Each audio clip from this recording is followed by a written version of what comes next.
You say you dream of an African renaissance, a rebirth. But tell me, how do you resurrect something that was never born?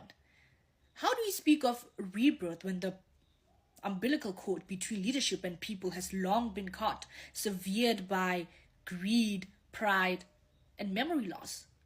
You tell us about history, about the struggle, about the men who carried nations on their backs and women who hid the freedom in their wombs. And yes, we honor them, but we are not history's children. We are its aftermath. We are the ones standing in the ashes of your revolution and trying to rebuild a future that you saw was secured. You say you failed the youth. And no, you didn't fail the youth. You neglected the youth. You forgot that revolutions are not inherited. They are taught, transferred, and cultivated. You built a democracy on the bones of an empire and called it victory. You gave us slogans instead of solutions, speeches instead of systems, and now we are drowning in unemployment, corruption, and betrayal, wondering if freedom was a promise or a performance.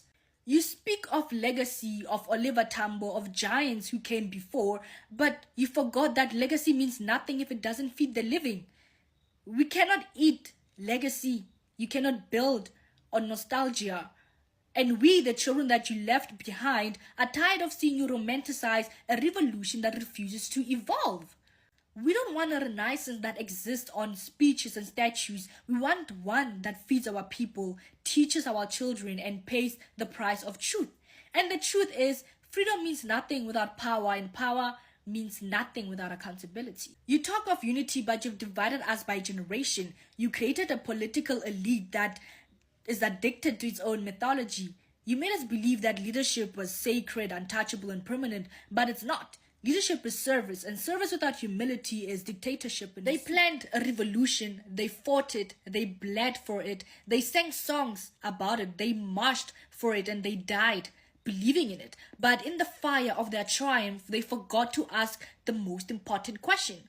What happens after the revolution? What happens when the songs fade, when the flags rise and the enemy retreats? Who teaches the children what freedom truly costs and what to do with it once it's won? They never planned for that part. They built a revolution but not a roadmap.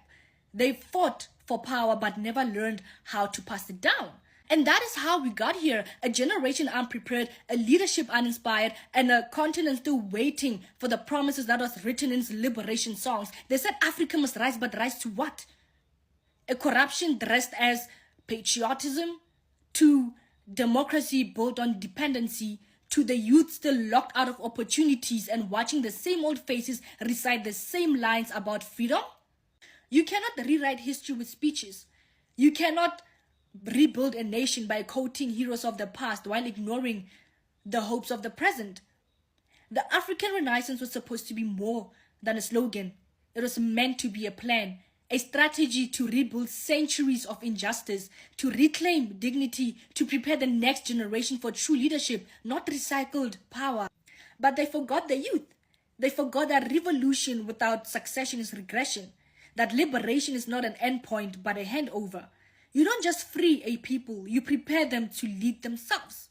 So here we are, the children of the aftermath, carrying both the glory and the guilt of an unfinished revolution. We were told to wait our turn, to respect our elders, to remember our history. But how long do you honor the past before it starts holding your future hostage?